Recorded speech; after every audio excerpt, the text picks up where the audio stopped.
Game 3 NBA Finals, the Boston Celtics beat the Golden State Warriors. They managed to defend home court. They won this game 116-100. Let's just talk about this. Earlier I made a video saying that um, the Boston Celtics need to make a few changes, make a few adjustments heading into their home floor, especially coming off a loss and being held to a minimal of 88 points in game two.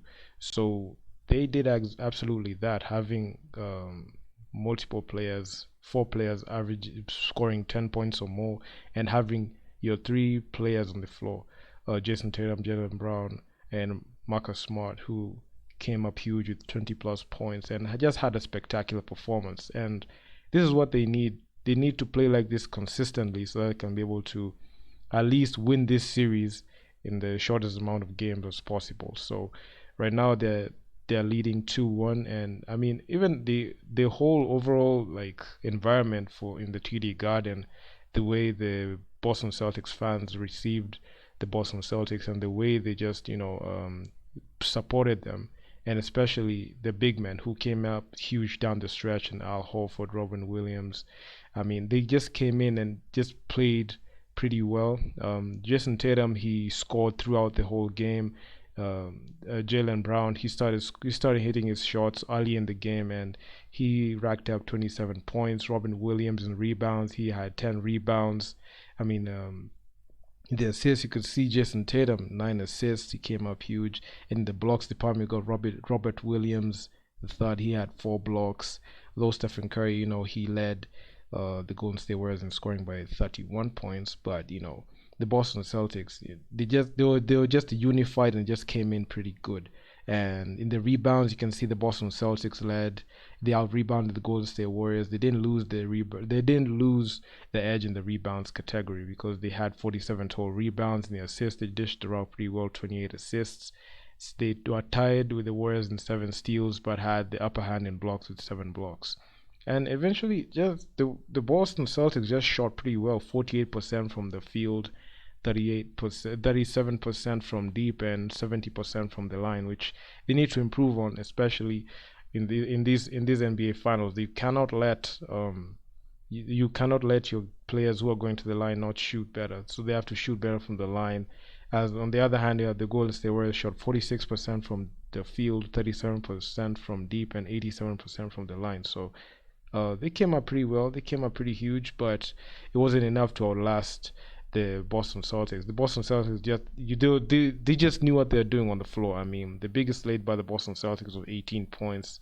The Warriors only had the biggest lead with 2 points. Only 3 lead changes in this whole game. So it goes to show you that the Boston Celtics just came in, put their foot in, and right now they only have game 4 to take a commanding 3 games to 1 series. They have to defend home court again, and the way they have just played today, it was awesome. I watched this game in the morning, and it was just good. Points in the paint, you can see the Boston Celtics, he had 52 points in the paint.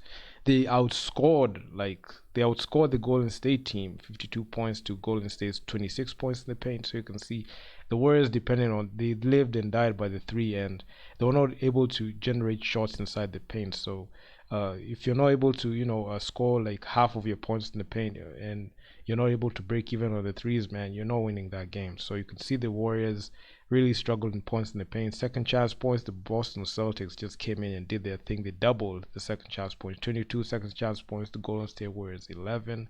And the fast break points is where the Warriors dominated, 18 fast break points to Boston's 4. But I feel like the big man for the Boston Celtics and Robert Williams the third, Al Horford, they just came in and just did their thing. They dominated inside, made sure they led in blocks, especially Robert Williams. He showed up pretty huge with 4 blocks and 10 rebounds. It was actually pretty good to see the paint being protected and them scoring in the paint, and also their 2 swingmen in Jason Tatum, Jalen Brown just coming in and doing their thing. So especially Jalen Brown, he had 27 points. He exploded. I've never seen him.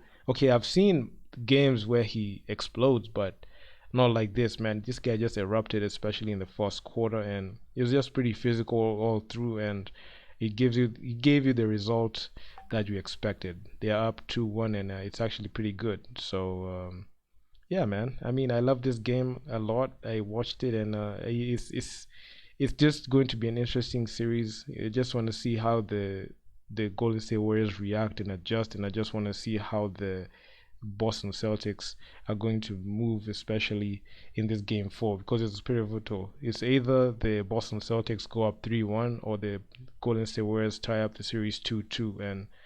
And honestly, the way I've seen the way these Boston Celtics are playing, there's highly likelihood they're gonna steal game four. If they can be able to steal game four and go game five, it's gonna be different. So yeah, man, that's all I have to say about this. I'm pretty sure we are in for a very good series, and I just can't wait to see it how it unfolds. So yeah, man, if you guys like the video, make sure to leave your feedback down in the comment section on what you think about this NBA Finals, what you think about the Golden State Warriors and Boston Celtics. Will this be a short series? You can see the Boston Celtics are now reading not reading now leading 2-1 in the series. And yeah, man, peace out. I'm out. See you in our next upload.